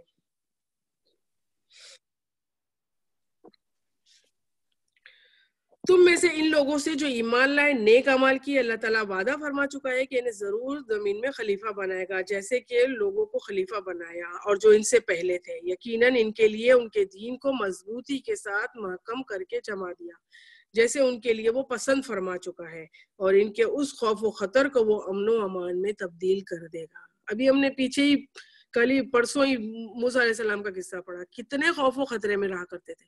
ہر جگہ بنی اسرائیل کو لینے جانا، سمندر کے پاس اور پہاڑ پر چڑھنا، ہر جگہ خوف اور خطرہ ہوتا تھا. لیکن اللہ تعالیٰ کیا فرماتا ہے، جو میرے لیے میری خاطر خوف و خطرے سے کھیل جائے گا نا اس کو امن و امان نصیب ہوگا، اس کا کچھ نہیں بگڑے گا، اس کو امن بھی ملے گا اور امان بھی ملے گی. اور اللہ تعالیٰ کی طرف سے اس پر فرشتے ساتھ دیں گے اس کے اس عمل میں، اس بات کو بڑھانے کے لیے اور اس کام کو کرنے کے لیے. اللہ تعالیٰ فرشتوں کو ہمارے ساتھ کر دیتے ہیں جب بھی کوئی نیک اعمال ہوتا ہے، اور وہ میری عبادت کریں، یہ کہ میرے ساتھ کسی کو شریک نہ ٹھہرائیں.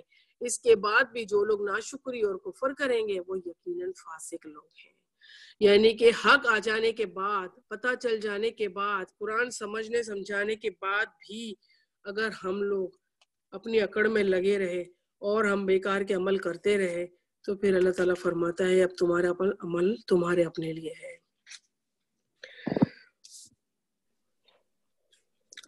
نماز کی پابندی کرو، زکوٰۃ دو اور اللہ تعالیٰ کے رسول کی فرما برداری میں لگے رہو تاکہ تم پر رحم کیا جائے. اب اللہ تعالیٰ نے کیا فرمایا؟ نماز کی پابندی. ایک نمازی ہے جو کفر اور مومن کے بیچ میں فرق پیدا کرتی ہے. باقی تو ساری اندر کی عقیدے کی ایمان کی باتیں ہوتی ہیں، ہر چیز بندہ چھپا کے بھی کر لیتا ہے، دکھا کے بھی کر لیتا ہے. ایک نماز ہوتی ہے جو کفر اور مومن کے بیچ میں فرق پیدا کرتی ہے، اس لیے نماز کو چھوڑنا ہی نہیں چاہیے. اللہ تعالیٰ میں پانچوں ٹائم خشوع و خضوع کے ساتھ نماز پڑھنے کی توفیق عطا فرمائے.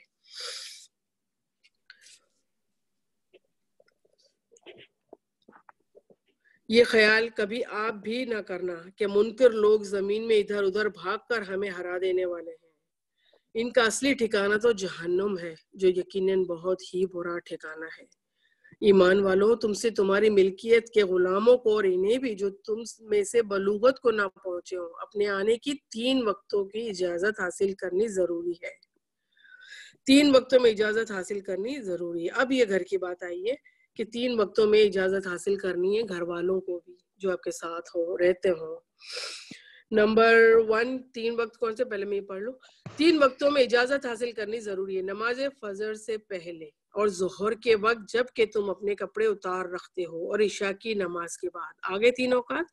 نمبر 1 فجر سے پہلے، جب بندہ فجر پہ اٹھنے کی تیاری کرتا ہے تو اپنے آپ کو پورا سیٹ کر لیتا ہے. اس کے بعد جب ظہر سے پہلے یا ظہر کے بعد کیلولہ کے وقت جب آپ لیٹتے ہیں نماز کے لیے ہم لوگ تو اس کے کیلولہ کے لیے تو کیلولہ سنت ہے اور فجر تک جاگتے رہو اور پھر کیلولہ دوپہر میں کرو تو انسان ایسا ریفریش ہو جاتا ہے جیسے اللہ تعالیٰ نے اس میں نئی انرجی ڈال دی ہوئی ہو اس وقت. اور پھر عشاء کی نماز کے بعد. یہ 3 اوقات ہوتے ہیں تمہاری خلوت اور پردے کے ہیں. ان وقتوں کے ماں سوا نہ تو تم پر کوئی گناہ ہے اور نہ ان پر، یعنی کہ اس کے علاوہ پھر اجازت لے کر آنا جانا کر سکتا ہے. تم سب آپس میں ایک دوسرے کے پاس بکثرت آنے جانے والے ہو اور اللہ اس طرح کھول کھول کر اپنے احکام تم سے بیان فرما رہا ہے. اللہ تعالیٰ پورے علم اور کامل حکمت والا ہے. اور تمہارے بچے بھی جب بلوغت کو پہنچ جائیں تو جس طرح ان کے اگلے لوگوں سے اجازت مانگتے ہیں انہیں بھی اجازت مانگ کر آنا چاہیے. اللہ تعالیٰ تم سے اس طرح اپنی آیتیں بیان فرماتا ہے. اللہ تعالیٰ ہی حکمت اور علم والا ہے. بچے چھوٹے تھے آ جاتے تھے دیٹس فائن، لیکن اللہ تعالیٰ نے فرما دیا جب وہ بلوغت کو پہنچ جائیں تو پھر ان کو بھی اجازت، یا ہم کو بھی، ہم ماں باپ کو، بڑوں کو بھی بچوں کے کمروں میں اجازت ڈور بجا کے اور پھر جانا چاہیے تاکہ وہ جس حال میں بھی ہوں صحیح ہو جائیں. اور پھر بچوں کو بھی بلوغت پہ پہنچ جائے تو وہ ماں باپ سے پوچھ کر اس کے کمرے میں آئیں. بڑی بوڑھی عورتیں جنہیں نکاح کی امید اور خواہش ہی نہ ہو اور وہ اپنے کپڑے اتار رکھیں تو ان پر کوئی گناہ نہیں بشرطے کہ وہ اپنا بناؤ سنگار ظاہر کرنے والیاں نہ ہو. ایک ہوتا ہے عربی لینگویج اور یہ ہم جو پڑھ رہے ہیں نا وہ اردو ہے. عربی لینگویج کے بہت معنی ہوتے ہیں، بڑی فصیح و بلیغ زبان ہے یہ. تو ہم یہ یہاں پر یہ نہ سمجھے کہ وہ بوڑھی عورتیں کپڑے اتار کے بیٹھے، نہیں.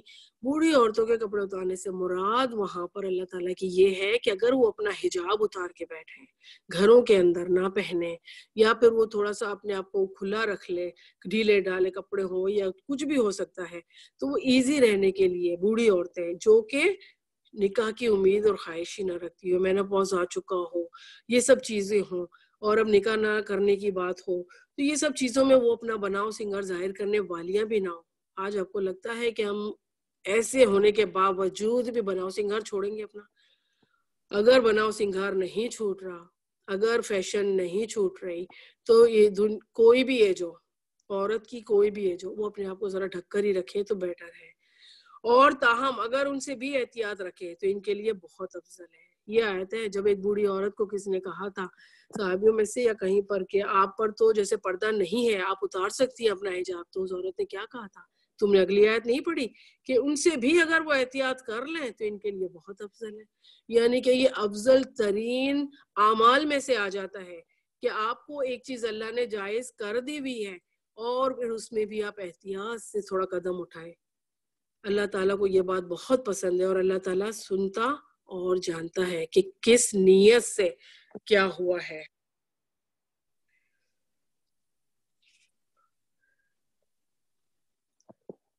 تاہم اگر احتیاط کرے اللہ تعالیٰ سنتا اور جانتا ہے. اندھے پر، لنگڑے پر، بیمار پر اور خود تم پر متعلقاً کوئی حرج نہیں کہ تم اپنے گھر والوں سے کھا لیا کرو، یا اپنے باپوں کے گھروں سے، یا اپنی ماؤں کے گھروں سے، یا اپنے بھائیوں کے گھروں سے، یا اپنی بہنوں کے گھروں سے، یا پھر چچاؤں کے گھروں سے، یا اپنی پھپھیوں کے گھروں سے، یا اپنے ماموں کے گھروں سے، یا اپنی خالاؤں کے گھروں سے، یا ان گھروں سے جن کی کنجیوں کی تم مالک ہو، یا اپنے دوستوں کے گھروں سے. تم پر اس میں کوئی گناہ نہیں کہ تم سب ساتھ بیٹھ کر کھانا کھاؤ یا الگ الگ. پس جب تم گھروں میں جانے لگو تو اپنے گھر والوں کو سلام کر لیا کرو. یہ سارے رشتے بتائے ہیں جہاں پر مل جل کر بیٹھ کر ہم کھا پی سکتے ہیں. اللہ تعالیٰ نے کھانے پینے کا منع نہیں فرمایا. اگر دوسرے گھر بھی ہیں اللہ تعالیٰ فرماتا ہے لیڈیز الگ جینٹس الگ ہو، محرم نہ محرم کا پورا ہو ان کو سیٹ اپ، تو آپ وہاں بھی جا کے کھائیں گے. اب گھر میں تو ہم لوگ بغیر پوچھے کھا لیتے ہیں، لیکن ان لوگوں کے گھروں میں اجازت لیں نہ لیں لیکن انڈرسٹوڈ اگر وہ لوگ رکھتے ہیں اس طرح کا دماغ اور ماحول اپنے گھر کا کہ ہم ان ماموں پھپھو چاچاؤں کے گھروں جا کے آرام سے بیٹھ کے کھا پی لیں، ان کی ساتھ بیٹھ کر کھانے والی بات ہوگی. ان کے فریجوں میں چھانٹیاں لگانا، ان کے پینٹریوں کو کھولنا، ان کی ڈراز چیک کرنا، نہیں اللہ نے اجازت دیا آپ ان کے گھروں میں سے کھاؤ جو کھانا ہے. یہ چیز نہیں آتی اس کے اندر. مینرز کے ساتھ ایک طریقے کے ساتھ ہم اپنے رشتہ داروں کے گھروں میں بھی جا کر مل بیٹھ کر کھا بھی سکتے ہیں اور ہم اکیلے بھی کھا سکتے ہیں، یعنی کہ ان کو دعوت پہ بھی بلانا ہے اور ہمیں بھی دعوت پہ جانا ہے. دعائے خیر ہے جو بابرکت اور پاکیزہ ہے، اللہ کی طرف سے نازل شدہ. یوں ہی اللہ تعالیٰ کھول کھول کر تم سے اپنے احکام بیان فرما رہا ہے تاکہ تم سمجھ لو. با ایمان لوگ تو وہی ہیں جو اللہ تعالیٰ پر اور اس کے رسول پر یقین رکھتے ہیں، اور جب ایسے معاملے میں جس سے لوگوں کے جمع ہونے کی ضرورت ہوتی ہے نبی کے ساتھ ہوتے ہیں تو آپ سے اجازت نہ لیں کہ کہیں نہیں جاتے. جو لوگ ایسے موقع پر آپ سے اجازت لے لیتے ہیں حقیقت میں یہی ہیں جو اللہ تعالیٰ پر اور اس کے رسول پر ایمان لا چکے ہیں. یہ بات میں کر چکی پہلے کہ آپ صلی اللہ علیہ وسلم کی محفل میں آئیں تو ان سے اجازت لے کر کھڑے ہونے چاہیے. وہاں کے لوگوں کو اللہ تعالیٰ یہ حکم دے رہے ہیں. اور آج بھی ہم جب کسی اپنی کلاس میں جائیں تو ایٹ لیسٹ اپنی ٹیچر کو پہلے سے بتا دیں کہ آج ہم جلدی چلے جائیں گے یا ہم نہیں ہوں گے، یا ہو سکتا ہے ٹیچر کو آپ سے کوئی کام ہو یا ٹیچر نے سوچا میں بعد میں بات کرتی ہوں کلاس کے اور آپ جلدی اٹھ کے چلے جائیں تو وہ کام رہ جائے. اس طرح کی اپنے معلم کے پاس جاتے وقت ان باتوں کا خیال رکھنا ہے. اللہ تعالیٰ اور اس کے رسول پر ایمان لا چکے ہیں. بس جب ایسے لوگ آپ سے اپنے کام کے لیے اجازت طلب کریں تو آپ ان میں سے جسے چاہیں اجازت دے دیں اور ان کے لیے اللہ تعالیٰ کی سے بخشش مانگیں. بے شک اللہ بخشنے والا اور بڑا مہربان ہے. تم اللہ کے نبی کے بلانے کو ایسا نہ بلاوا کرو جیسا کہ آپس میں ایک دوسرے کو ہوتا ہے، اور تم میں سے انہیں اللہ خوب جانتا ہے جو نظر بچا کر چپکے سے سرک جاتے ہیں. سنو، جب لوگ حکم رسول کی مخالفت کرتے ہیں انہیں ڈرتے رہنا چاہیے کہ کہیں ان پر کوئی زبردست آفت نہ پڑے اور انہیں دردناک عذاب نہ پہنچ جائے.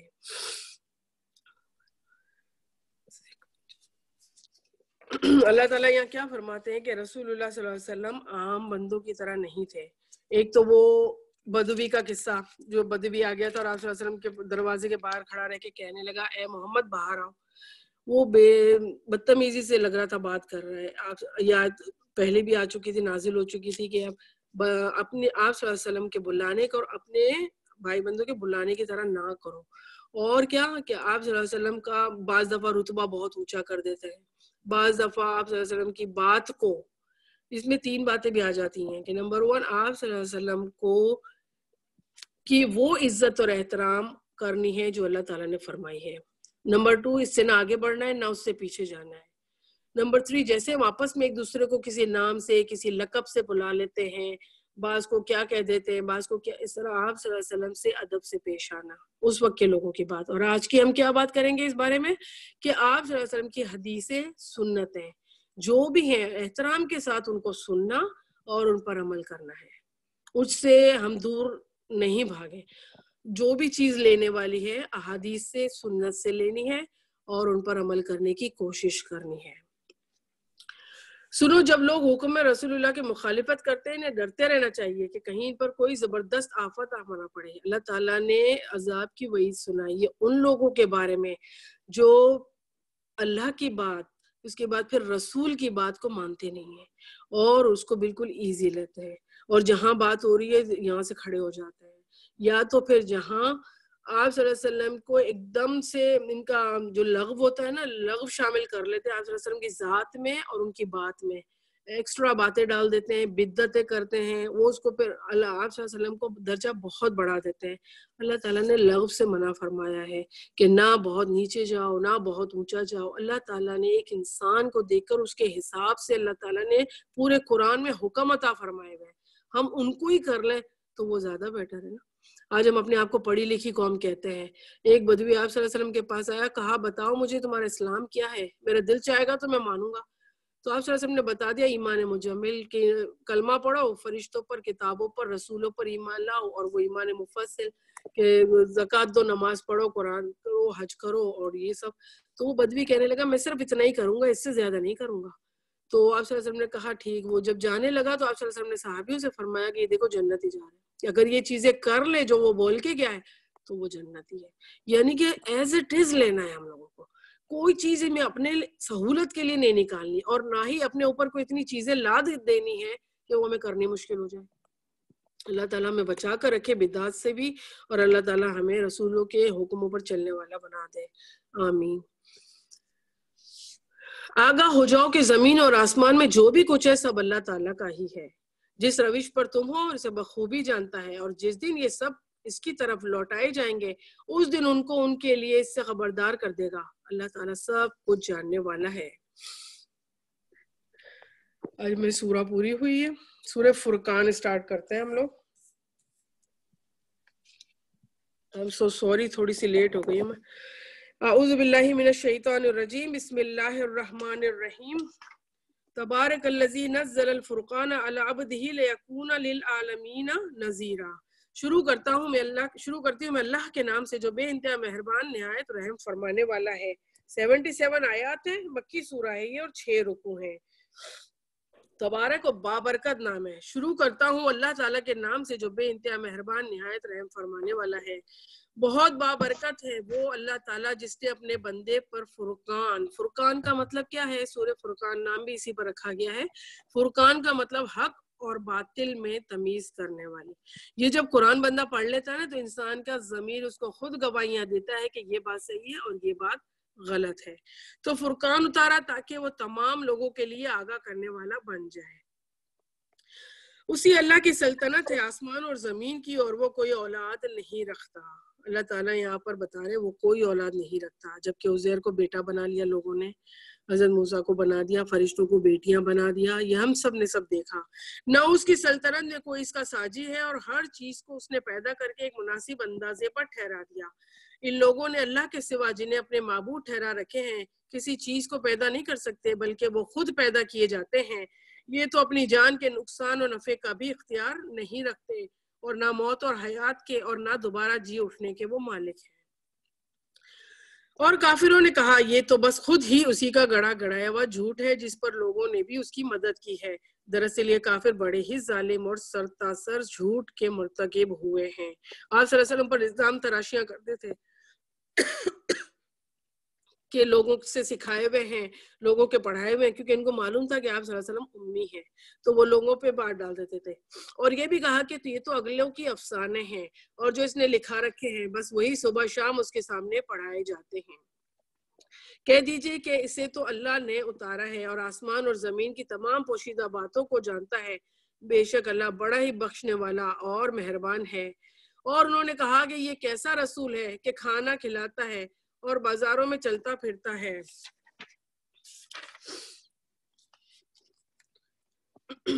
یا ان کے پاس کوئی خزانہ ہی ڈال دیا، بازاروں میں چلتا پھرتا ہے، یا اس کے پاس کوئی فرشتہ کیوں نہیں بھیجا جاتا کہ وہ بھی اس کے ساتھ ہو کر ڈرانے والا بن جاتا۔ بالکل انیوزول چیز چاہتے ہیں، جو کوئی ہم کو کوئی کلام یا بات یا کوئی اچھی چیز سکھا رہا ہوتا ہے نا، ہمارے انسان کے پتہ نہیں کیا دماغ میں ہے ہمارے کہ ہم لوگ اس سے کچھ ایکسٹرا ہی چاہ رہے ہوتے ہیں کہ وہ ہمیں کچھ نظر آئے ایسا تو پھر ہم کچھ عمل کریں گے۔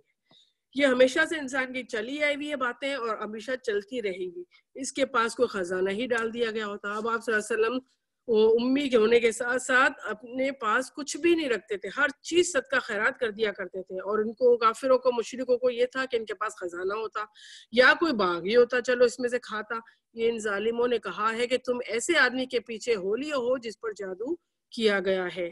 تو خیال تو کیجئے کہ اگر یہ لوگ آپ کی نسبت کیسی کیسی باتیں کر بناتے ہیں، پس جس سے وہ خود بہک رہے ہیں، کسی راہ نہیں پاتے۔ اللہ تعالیٰ تو ایسا بابرکت ہے کہ اگر چاہے تو آپ کو بہت سارے باغات عنایت فرما دے، اور اگر تو ان کے کہے ہوئے باغ سے ہی بہتر ہوں گے، اور ان کے نیچے نہریں بہ رہی ہوں گی، اور وہ آپ کو بہت سے پختہ محل بھی دے سکتا ہے۔ جب وہ انہیں دور سے دیکھے گی تو وہ اچھا، قیامت کے جھٹلانے والوں کے لیے ہم نے بھڑکتی ہوئی آگ تیار کر رکھی ہے۔ اب قیامت کو جھٹلاتا ہے کافر بندہ، بولتا ہے کہ قیامت نہیں اٹھے گی، سوال جواب نہیں ہوگا، تو ہم اپنے اعمال کو کیوں صحیح کریں، بس صحیح ہے، ہم تو راکھ ہو جائیں گے، ہم مٹی ہو جائیں گے، یہی کافر کہا کرتے تھے۔ اور آج بھی ایسی باتیں سننے کو ملتی ہیں کہ کیا قیامت آئے گی، کیا اٹھائے جائیں گے؟ تو اللہ تعالیٰ نے یہ آیت بتا دی، قیامت کے جھٹلانے والوں کے لیے ہم نے بھڑکتی ہوئی آگ تیار کر رکھی ہے، اور جب وہ انہیں دور سے دیکھے گی تو یہ اس کا غصے سے بپھرنا اور دھاڑیں سننا ہوگا۔ قیامت تو آئے گی ہی، اور دوزخ، جہنم، 70,000 فرشتے 70,000 چینوں کو پکڑ کر دوزخ کو قابو میں کیے ہوئے۔ اللہ تعالیٰ جب حکم دے گا تو وہ دوزخ تو اتنی بھڑکتی ہوئی آگ ہے کہ وہ نیک اور بد دونوں کو کھا جائے گی، لیکن ان کو کنٹرول میں رکھا گیا ہے۔ اور جب یہ جہنم کے کسی تنگ جگہ میں مشکل سے پھینک دیے جائیں گے تو وہاں اپنے لیے موت ہی موت پکاریں گے۔ ان سے کہا جائے گا کہ آج ایک ہی موت کو نہ پکارو، بلکہ بہت سی موتوں تو پکارو۔ آپ کہہ دیجئے کہ کیا یہ بہتر ہے یا وہ ہمیشگی کی جنت جس کا وعدہ پرہیزگاروں سے کیا گیا ہے، اور جو ان کا بدلہ ہے وہ اس کے لوٹنے کی اصلی جگہ ہے۔ جگہ تو اصلی وہی ہے کہ جنت ہے یا جہنم ہے، اور وہ جو چاہیں گے ان کے لیے وہاں موجود ہوگا، ہمیشہ رہنے والے۔ یہ تو آپ کے رب کے ذمہ وعدہ ہے جو قابل طلب ہے۔ قابل طلب مین اللہ تعالیٰ کی باتیں ہم سن چکے نا قرآن میں، ساری زندگی ہم نے سنا کہ اچھے عمل کرو گے جنت ملے گی۔ اب اللہ تعالیٰ سے ہم طلب بھی کریں گے یہی کہ اللہ تعالیٰ تیرے ذمہ یہ تو نے وعدہ فرمایا ہے کہ جو کچھ بھی اچھا عمل کرے گا اللہ تو اس کو جنت دے گا۔ اور جس دن اللہ تعالیٰ انہیں اور سوائے اللہ کے جنہیں وہ پوچھتے رہے جمع کر کے پوچھے گا کہ کیا میرے ان بندوں کو تم نے گمراہ کیا یا خود ہی وہ راہ گم کر گئے تھے، جواب دیں گے کہ اللہ تو پاک ذات ہے۔ جیسے حضرت عیسیٰ سے پوچھا جائے گا کہ تو نے تیری ماں نے کہا تھا کہ مجھے پوچھنا یا مجھے بیٹا بنا لینا، حضرت عزیر سے پوچھیں گے، یہ سب سوال جواب ہوں گے۔ خود ہمیں ہی زیبا نہ تھا کہ ہم تیرے سوا کسی اور کو کارساز بناتے ہیں، وہ تو یہی کہیں گے۔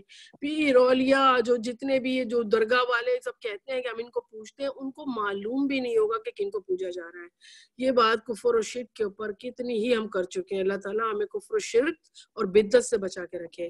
اللہ بات یہ ہے کہ تو نے انہیں اور ان کے باپ داداؤں کو آسودگی عطا فرمائی، یہاں تک کہ وہ نصیحت کو بلا بیٹھے۔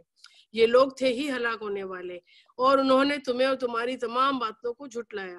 اب نہ تو تم میں سے عذابوں کے پھیرنے کی طاقت ہے اور نہ مدد کرنے کی طاقت۔ تم میں سے جس نے ظلم کیا ہم اسے بڑے عذاب کا مزہ چکھائیں گے۔ ہم نے آپ سے پہلے جتنے رسول بھیجے سب کے سب کھانا بھی کھاتے تھے، بازاروں میں بھی چلتے پھرتے تھے، اور ہم نے تم میں سے ہر ایک کو دوسرے کی آزمائش کا ذریعہ بنا دیا۔ کیا تم صبر کرو گے؟ یہ ورڈ ہے، کیا تم صبر کرو گے؟ اور تیرا رب تو سب کچھ دیکھنے والا ہے۔ آج ہم صبر کریں گے تو اللہ تعالیٰ ہمیں ضرور ہمارے اجر عطا فرمائے گا، ہمیں سیدھی راہ بھی دکھائے گا۔ اللہ تعالیٰ نے قرآن میں ایک جگہ فرما دیا کہ نماز اور صبر سے اللہ کی مدد مانگو۔ ہمیں بس ایک کرائٹیریا ہے کہ ہمیں صبر کرنا ہے اور ہر اچھے برے حالات کا مقابلہ کرنا ہے اللہ کی مدد مانگتے ہوئے، اور مضبوط قدم رہنا ہے۔ دین کے معاملے میں کوئی ڈھیلا پن اختیار نہیں کرنا ہے۔ اللہ تعالیٰ ہم سے قبول کر لے، ہمارا پڑھنا پڑھانا قبول کر لے۔ یہاں پہ روکتی ہوں میں، اور انشاءاللہ کل 19واں پارہ انشاءاللہ ہوگا ہمارا۔ اللہ تعالیٰ ہم سے پڑھنا پڑھانا قبول کرے، جتنی بھی غلطیاں ہوں اللہ تعالیٰ تو اپنے فضل و کرم سے سب کے ذہنوں سے وہ غلطیاں وہ غلط بات نکال دینا، اور اللہ تعالیٰ جو صحیح ہو وہ اس طرح دماغ میں بٹھانا کہ ہم عمل کرنے والے بندے بن جائیں۔